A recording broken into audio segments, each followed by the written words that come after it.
જુઓ ભરતજીનું આ દિવ્ય ચરિત્ર. ભરતજીની પાસે સંપત્તિ છે,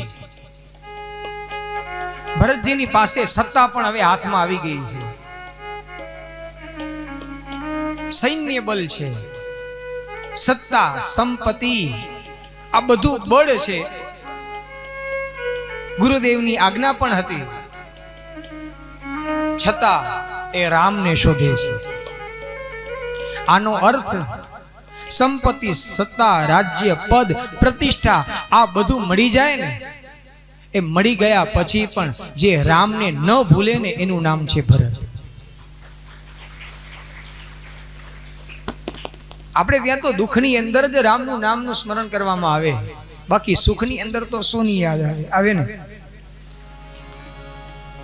વિપત્તિમાં પ્રભુનું સ્મરણ કરીએ છીએ, પણ સુખના સમયની અંદર પણ પ્રભુનું જ સ્મરણ કરવું જોઈએ.